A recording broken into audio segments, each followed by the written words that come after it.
Requested video CMA inter या final का study plan क्या होना चाहिए।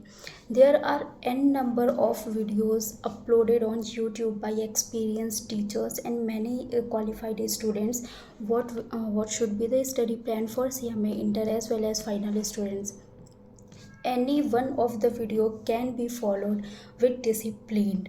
होता क्या है कि जैसे अब हमें क्या चाहिए होता है कि हमें कोई स्टडी प्लान बना करके दे दो, but it should not be like that. हमें ये पता होना चाहिए कि हमारे सिलेबस का वेटेज कितना है, उसे हम कितने टाइम में कवर कर सकते हैं।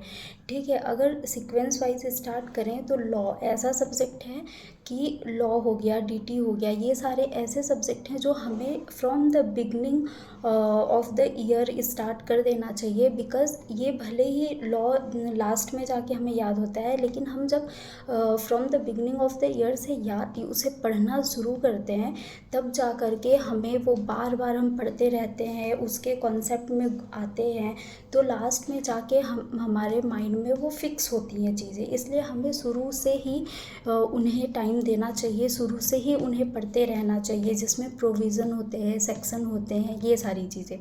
और रही प्रैक्टिकल चीज़ों की बात, तो प्रैक्टिकल सब्जेक्ट जैसे कॉस्ट हो गया, एफएम हो गया, फिर उसके बाद अकाउंट्स हो गया, ये इसका वेटेज ही इतना ज़्यादा रहता है कि ये ऑलमोस्ट 4 to 6 मंथ हर एक सब्जेक्ट कंप्लीट होने में लगता है। अगर हम एक ग्रुप साथ में लेके चल रहे हैं और दोनों ग्रुप लेके अगर साथ चल रहे हैं फिर भी, तो फिर हमें क्या होता है कि हमें वेटेज पहले हमें ये डिसाइड करना चाहिए कि हमें एक ग्रुप देना है या दोनों ग्रुप देना है।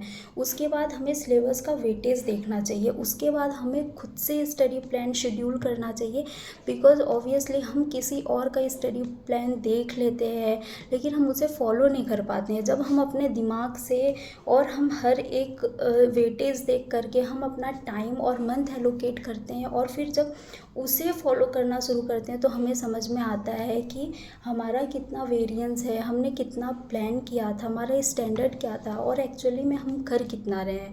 तो इसीलिए स्टडी प्लान तो बहुत सारे हैं यूट्यूब पे, बट हमें खुद से अपना स्टडी प्लान बनाना है, हमें सिलेबस जानना है, वेटेज जानना है।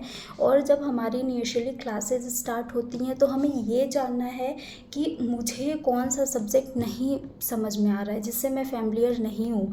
जैसे स्टार्टिंग में मुझे डीटी समझ ही नहीं आता था कि ये क्या है यार, मतलब ये क्या, मतलब सर जब जो वर्ड्स यूज़ करते थे, बोलते थे, मुझे लगता था ये एकदम ही कुछ नया है, मैं शायद कभी नहीं कर पाऊँगी। और आज के डेट में taxation is my favourite subject. Law में मैं हमेशा से अच्छी हूँ, लॉ हो गया, ऑडिट हो गया, मेरे उसमें कभी भी मार्क्स कम नहीं आए हैं। लेकिन वैसे ही थ्योरेटिकल सब्जेक्ट में कोई अच्छा होता है, तो वो खुद की वीकनेस और खुद की मतलब स्ट्रेंथ के हिसाब से आप स्टडी प्लान बनाओ।